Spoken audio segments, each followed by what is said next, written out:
നമസ്കാരം. പാതിരാത്രി നിങ്ങൾ ഇങ്ങനെ ഉറങ്ങാൻ വേണ്ടിയിട്ട് ബെഡ്റൂമിലേക്ക് പോവുകയാണ്.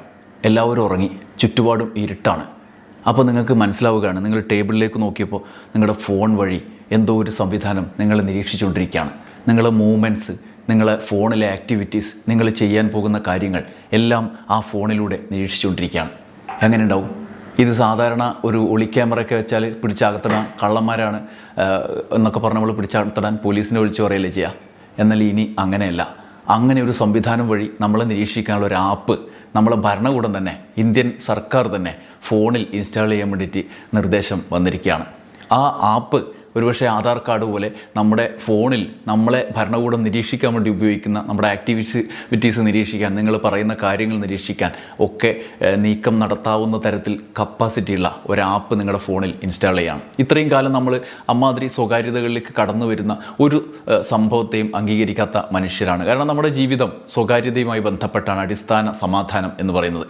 എന്നാൽ അങ്ങനെ ഒരു ആപ്പ് സഞ്ചാർ സാധി കേന്ദ്ര സർക്കാർ നിങ്ങളുടെ മൊബൈലിൽ നിർബന്ധമായി ഇൻസ്റ്റാൾ ചെയ്യാൻ വേണ്ടി നിർദ്ദേശിച്ചിരിക്കുകയാണ്. ലോകത്ത് ഒരു രാജ്യത്തും ഇല്ലാത്ത പരിപാടി. ചിലപ്പോൾ ഏതെങ്കിലും കേന്ദ്രങ്ങളിൽ, ചില സമാന്തര ലോകത്തെ കേന്ദ്രങ്ങളിൽ ഒക്കെ ഉണ്ടാവുമായിരിക്കും. അങ്ങനെ നിരീക്ഷിക്കേണ്ട, സംശയകരമാണ് അവരുടെ പോക്കെന്ന് മനസ്സിലാകും. ഒരു പൗരൻ സർക്കാരിന് സംശയത്തിൻ്റെ നിഴലിലേക്ക് നിർത്തപ്പെടുന്ന സാഹചര്യം എന്തായിരിക്കും? ഇന്ത്യയിൽ കേന്ദ്ര സർക്കാർ സഞ്ചാർ സാധി ആപ്പ് ഇൻസ്റ്റാൾ ചെയ്യാൻ വേണ്ടി നിർദ്ദേശിച്ചിരിക്കുകയാണ്. വലിയ വിവാദം പൊട്ടി പുറപ്പെട്ട സാഹചര്യമാണ്. യഥാർത്ഥത്തിൽ ഞാൻ നേരത്തെ പറഞ്ഞതുപോലെ തന്നെയാണ്, നമ്മുടെ വീട്ടിൽ ഒരു ഒളി ക്യാമറ വെച്ചാൽ, അല്ലെങ്കിൽ രഹസ്യമായൊരു ആപ്പ് നമ്മളെ ചാര സോഫ്റ്റ്വെയർ നിരീക്ഷിച്ചാൽ നമ്മൾ എങ്ങനെയാണ് അത് സഹിക്കുക?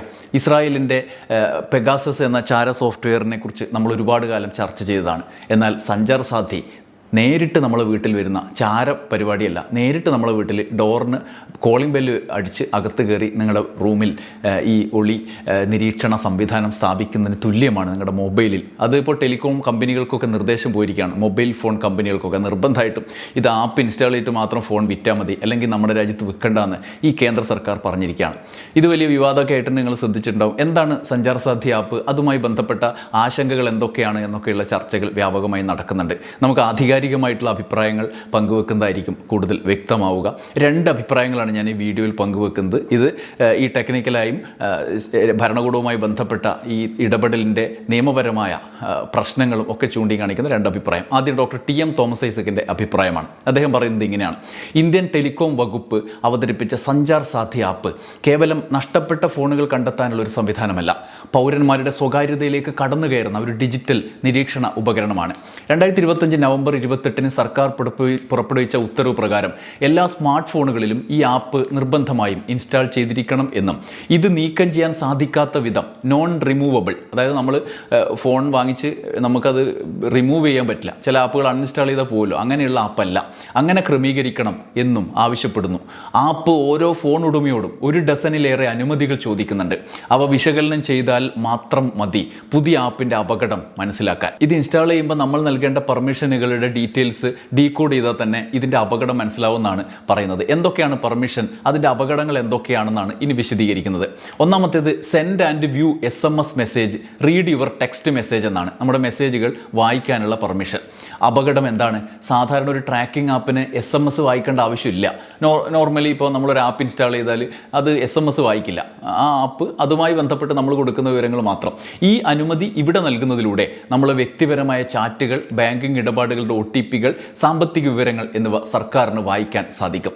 അടുത്ത പെർമിഷൻ റീഡ് കോൾ ലോഗ് എന്നാണ്. നമുക്ക് വരുന്ന കോൾ ലോഗ് റീഡ് ചെയ്യാനുള്ള പെർമിഷൻ. നിങ്ങൾ ആരെ വിളിക്കുന്നു, എപ്പോൾ വിളിക്കുന്നു, എത്ര നേരം സംസാരിക്കുന്നു, ഈ വിവരങ്ങൾ ശേഖരിക്കാം.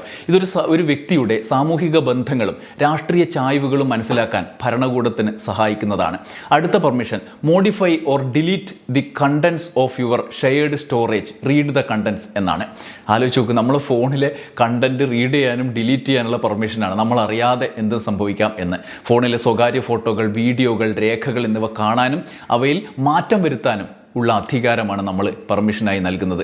തെളിവുകൾ അപ്ലോഡ് ചെയ്യാൻ എന്ന പേരിലാണ് ഇത് ചോദിക്കുന്നതെങ്കിലും ഈ ദുരുപയോഗം ചെയ്യപ്പെട്ടാൽ നിങ്ങളുടെ സ്വകാര്യ ജീവിതം പൂർണ്ണമായും തുറന്നു കാട്ടപ്പെടും, തകർന്ന് തരിപ്പണവും, സമാധാനം നഷ്ടപ്പെടും.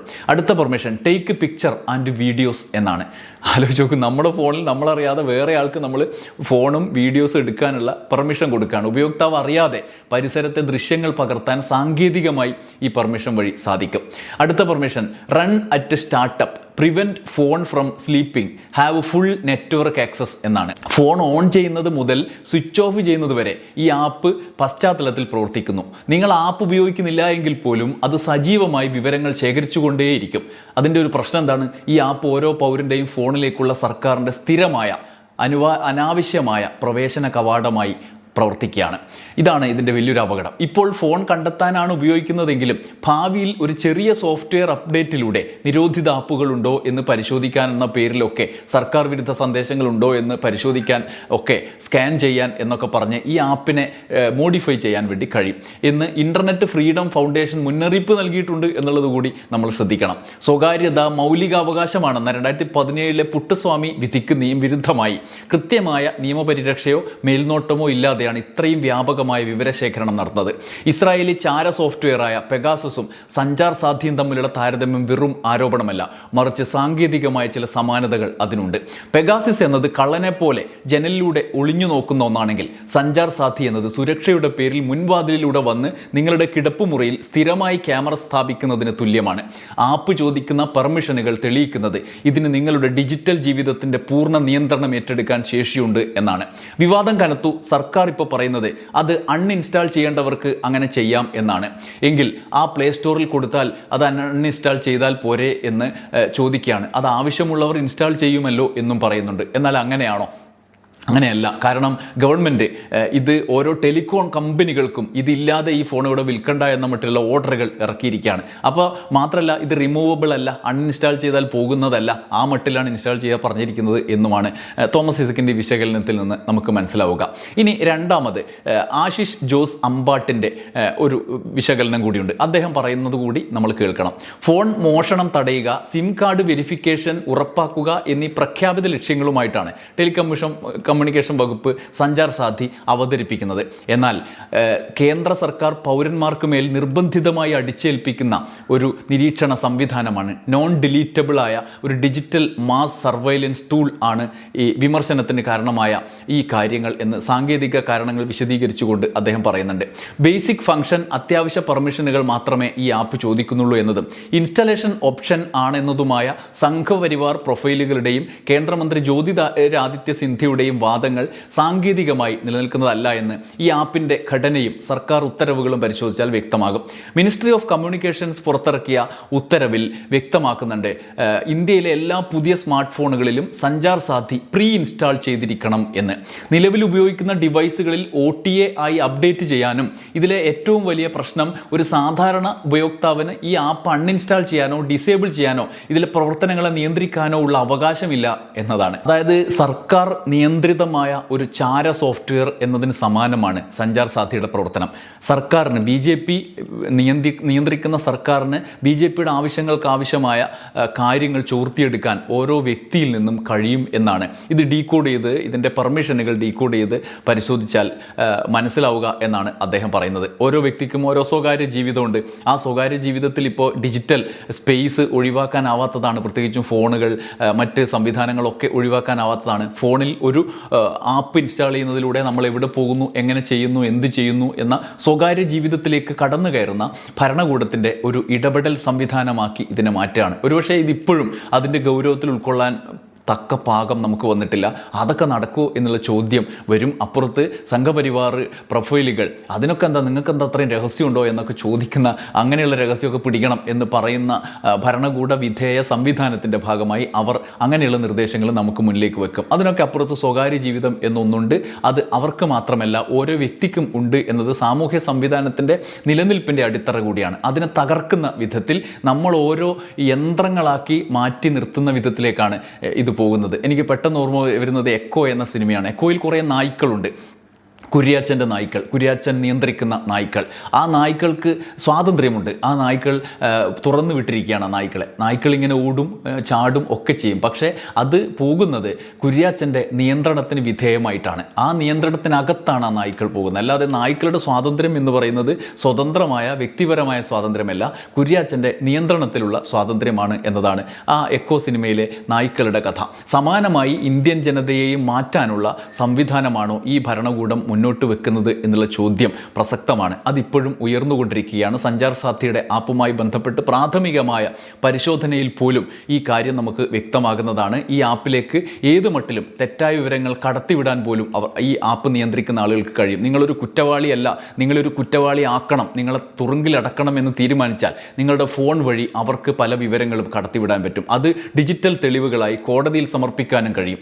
ആ മട്ടിലും നിങ്ങളെ നിയന്ത്രിക്കാം. ഇനി അല്ലെങ്കിൽ നിങ്ങളുടെ മൂവ്മെൻറ്റുകൾ നിയന്ത്രിച്ച് നിങ്ങളെ വിധേയപ്പെടുത്തി നിർത്താനുള്ള സംവിധാനങ്ങളും ഒരാപ്പ് വഴി ആ ആപ്പ് ഇൻസ്റ്റാൾ ചെയ്യുന്നതിലൂടെ അത് നിയന്ത്രിക്കുന്ന ആളുകളുടെ മാനസികാവസ്ഥ വെച്ച് മുന്നോട്ട് പോയാൽ കഴിയും. യഥാർത്ഥത്തിൽ അംബേദ്കർ പറഞ്ഞ ഭരണഘടനയെക്കുറിച്ചുള്ള നിർദ്ദേശമാണ് നമുക്ക് പെട്ടെന്ന് ഓർമ്മ വരിക.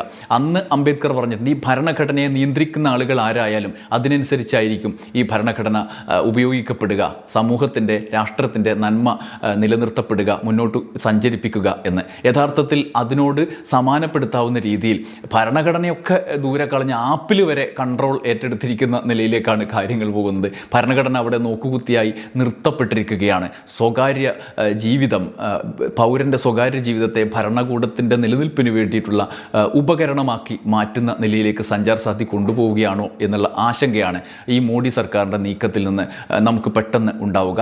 സഞ്ചാർ സാഥി സ്റ്റോറേജിലേക്ക് എടുത്തെറിയാൻ വേണ്ടി കാത്തു നിൽക്കുന്ന പൗരന്മാരാക്കി നമ്മളെ മാറ്റുകയാണോ എന്നുള്ള ചോദ്യം ഇവിടെ നിൽക്കുകയാണ്. അപ്പോഴും ഇവിടെ ഈ ഗൗരവം മനസ്സിലാക്കാതെ നമ്മൾ അതും ഇതും പറഞ്ഞ് പ്രാദേശികമായും മറ്റ് തരത്തിലുമുള്ള കേവലമായ പ്രശ്നങ്ങളിൽ മുഴുകിക്കൊണ്ട് പരസ്പര വൈരം മുന്നോട്ട് പോകുന്നതിന് അപ്പുറത്ത് ഈ യാഥാർത്ഥ്യം തിരിച്ചു അറിഞ്ഞുകൊണ്ട് നിലനിൽക്കുക, അതിനെതിരായി നിലകൊള്ളുക, അതിനോട് സമരം ചെയ്യുക എന്നുള്ളതാണ് നമുക്ക് ചെയ്യാനുള്ള കരണീയമായ കാര്യം. അത് ചെയ്യാത്തവർ സ്വയം കുഴിയിൽ ചാടുന്നവരായി മാറും എന്നുറപ്പാണ്. നന്ദി, നമസ്കാരം.